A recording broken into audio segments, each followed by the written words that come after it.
कहते हैं हर गांव के आसपास एक ऐसा रास्ता होता है जहां रात में कोई नहीं जाता, न इंसान न जानवर, क्योंकि वहां कुछ ऐसा है जो दिखता नहीं मगर इंतजार करता है।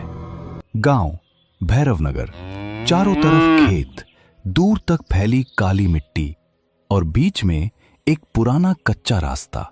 लोग उसे शापित रास्ता कहते थे।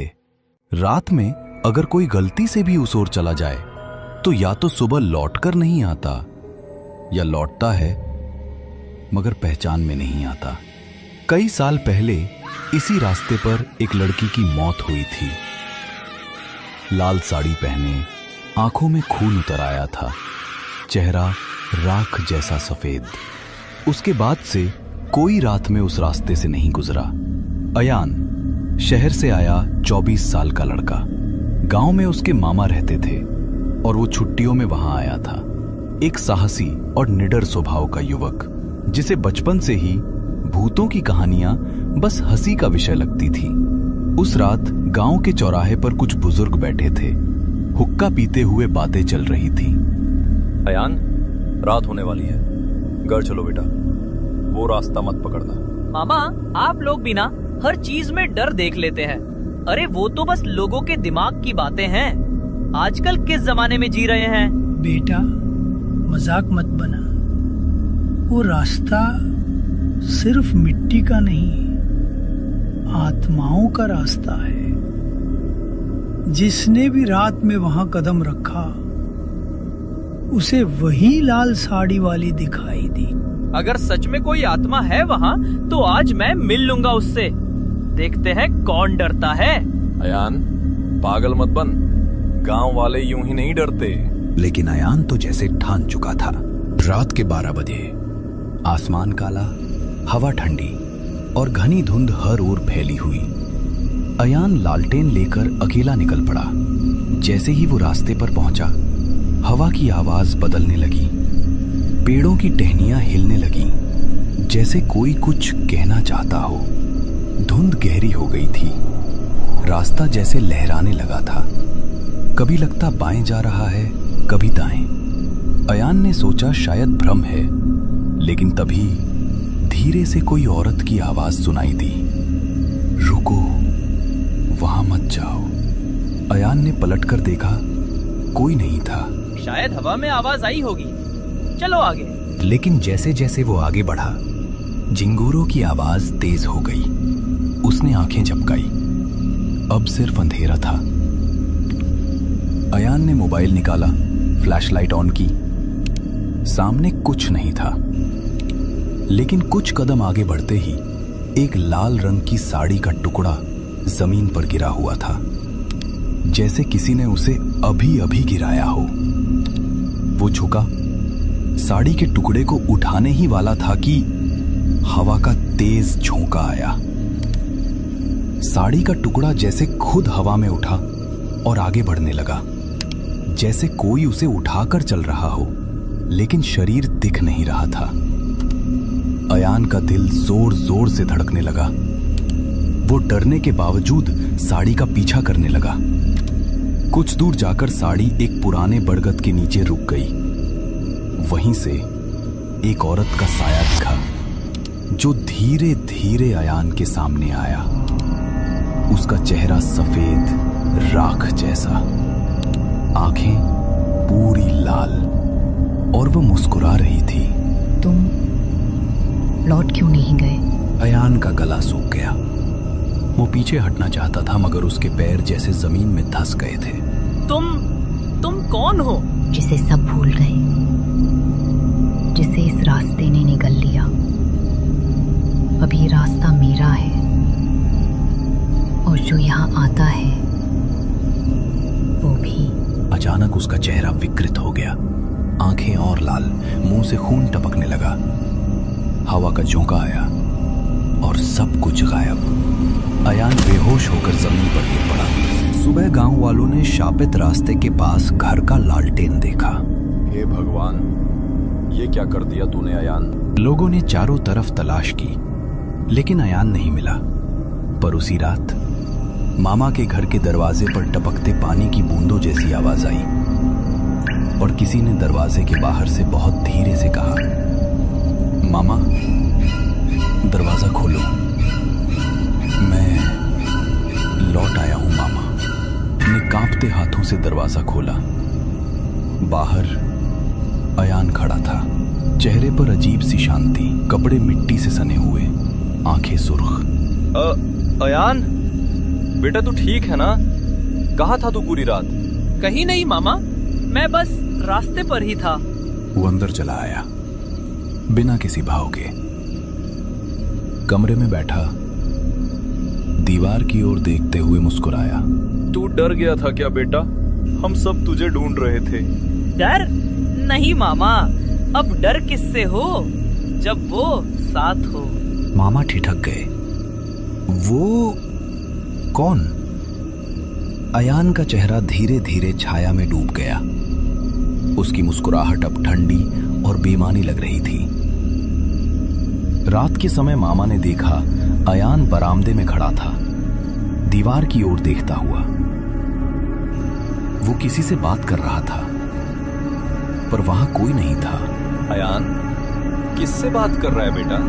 वो वही जो रास्ते पर मिली थी, कहती है अब मैं उसका हिस्सा हूँ। मामा के रोंगटे खड़े हो गए। अचानक हवा का झोंका आया, दरवाजा जोर से बंद हुआ और कमरे में ठंडक फैल रही। दिया बुझ गया। अयान की आंखें अंधेरे में लाल चमक रही थी। धीरे धीरे वो दीवार की तरफ झुकने लगा और दीवार पर जैसे किसी की परछाई हिलने लगी। एक औरत की आकृति। तुम अब बच नहीं सकते। मामा ने झटके से दरवाजा खोला, बाहर भागे, पर बाहर भी वही ठंडी हवा, वही सन्नाटा। अगली सुबह मामा गांव के पुराने पुजारी के पास गए, पंडित देवकीनाथ। पंडित जी, वो लौट तो आया है, पर वो मेरा अयान नहीं है। उसकी आंखें, उसका चेहरा कुछ बदल गया है। कब लौटा वो? कल रात, उसी शापित रास्ते से।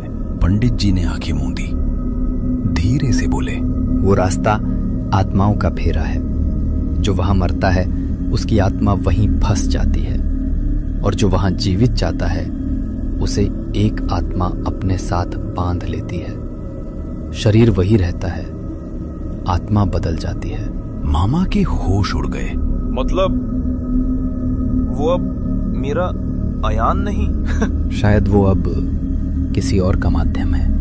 हमें उसकी आत्मा को मुक्त करना होगा। रात के 12 बजे पंडित जी, मामा और 2 ग्रामीण शापित रास्ते की ओर बढ़े। हवा ठंडी थी, पेड़ों से पत्तियां सरसराती थीं। बरगद का वही पेड़ सामने दिखा जहां से अयान गायब हुआ था। पंडित जी ने मंत्रोच्चार शुरू किया। हवनकुंड में लौ जल उठी, चारों ओर राख जैसी धुंध फैलने लगी। अचानक अयान पेड़ के पीछे से निकला, चेहरे पर शून्य भाव, आंखों में लाली। मामा, तुमने मुझे धोखा दिया। मैंने कहा था ना, वो अब मुझ में है। और तभी पेड़ के नीचे की मिट्टी फटने लगी। उस लाल साड़ी वाली औरत का चेहरा बाहर आया, आंखें खून से भरी, बाल हवा में उड़ते हुए। उसे जाने नहीं दूंगी, वो अब मेरा है। पंडित जी ने तेज आवाज में मंत्र पढ़ना शुरू किया। हवा तूफान बन गई। अयान जमीन पर गिर पड़ा, तड़पने लगा। मुझे बचा लो मामा, मैं अंदर हूँ, वो मुझसे खेल रही है। मामा रोने लगे। पंडित जी ने राख और गंगा जल फेंका और वही लाल साड़ी वाली आत्मा चीख उठी। उसकी आवाज आसमान फाड़ती हुई जंगल में गूंज उठी। धीरे धीरे अयान की सांसें थमने लगी। आत्मा धुएं में बदलकर गायब हो गई। सन्नाटा छा गया। मामा ने झुककर अयान को हिलाया। वो बेहोश पड़ा था। अयान उस रात के बाद 3 दिन तक बेहोश रहा। पंडित जी रोज उसके पास बैठकर मंत्र पढ़ते, गंगा जल छिड़कते। मामा की आंखें सूज चुकी थीं। तीसरे दिन अयान ने आंखें खोली। अयान, बेटा तू ठीक है? हाँ मामा, पर मुझे कुछ याद नहीं। पंडित जी ने राहत की सांस ली। शुक्र है भगवान का, आत्मा मुक्त हो गई।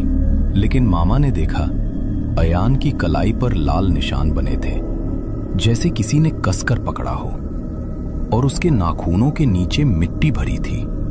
अयान की नजर बार बार खिड़की की तरफ जाती, जहां से शापित रास्ता दिखता था। वो कुछ देर तक उसे देखता रहता और फिर धीरे धीरे मुस्कुरा देता। अयान अब सामान्य लग रहा था, पर गांव नहीं। रात में अचानक कुत्ते भौंकने लगते, किसी को दीवारों पर लाल साड़ी की झलक दिखती। बरगद के पेड़ के पास एक लड़की की हंसी सुनाई देने लगी। वो आत्मा तो गई नहीं लगती, कहते हैं वो अब किसी और के साथ लौट आई है। मामा चिंतित थे। एक रात उन्होंने देखा अयान खेतों की ओर जा रहा था, हाथ में लाल साड़ी का टुकड़ा था। मामा ने पीछे से पुकारा, अयान, कहाँ जा रहा है बेटा? वो बुला रही है। मामा कहती है अधूरा काम पूरा करना है। कौन बुला रही है अयान? वो जिसने मुझे लौटाया था। मामा के रोंगटे खड़े हो गए। उसकी आंखों में वही पुरानी लाली झलकने लगी थी। अगले दिन मामा भागते हुए पंडित जी के घर पहुंचे। पंडित जी, वो फिर वैसा ही हो रहा है। उसकी आंखें, उसकी बातें। पंडित जी ने गंभीरता से कहा, मैंने कहा था ना, ये आत्मा शांत नहीं होती। वो शरीर छोड़ती नहीं, वो बस सो जाती है, और जब रात अंधेरी होती है वो फिर जाग जाती है। मामा का चेहरा पीला पड़ गया। तो अब क्या करें? हमें उस आत्मा की मृत्यु का कारण जानना होगा। क्यों वो इस रास्ते से बंधी? अगर उसकी अधूरी कहानी पूरी कर दी जाए तभी वो मुक्त होगी। पंडित जी, मामा और अयान तीनों शापित रास्ते की ओर गए। अयान चुप था, बस धीरे धीरे आगे बढ़ रहा था। बरगद के पास पहुंचते ही हवा ठंडी हो गई। पंडित जी ने आंखें बंद करके मंत्र पढ़े। अचानक अयान की आवाज बदल गई। तुम मुझे फिर जगाने आए हो? मामा पीछे हट गए। अयान की आंखें अब पूरी लाल थीं। कौन हो तुम? अपना सच बताओ। मेरा नाम राधिका है। इस गांव के ठाकुर ने मुझे धोखा दिया था। मेरी लाश इसी रास्ते पर फेंकी गई। मेरी लाल साड़ी, मेरा खून इसी मिट्टी में मिल गया। अब तक किसी ने मेरी आत्मा को शांति नहीं दी। अयान का शरीर कांपने लगा। पंडित जी ने जमीन पर हाथ रखकर मंत्रोच्चार किया। हे देवी, तुम्हें मोक्ष मिले, तेरा अन्याय समाप्त हो, अब इस देह को छोड़ दो। अचानक बिजली कड़की, बरगद की शाखाएं हिलने लगी। अयान जमीन पर गिर पड़ा। उसके चारों ओर राख जैसी धूल घूमने लगी और धुएं में लाल साड़ी वाली एक आकृति उभरी। चेहरा अब शांत था। धन्यवाद, अब मुझे जाना है। धीरे धीरे वो हवा में विलीन हो गई। अयान बेहोश पड़ा था। मामा ने उसकी आंखों में देखा, हवा थम गई। बरगद स्थिर हो गया। सबको लगा अब अंत हो गया। लेकिन हर अधूरी आत्मा मोक्ष नहीं पाती, कुछ बस अगले शिकार का इंतजार करती है।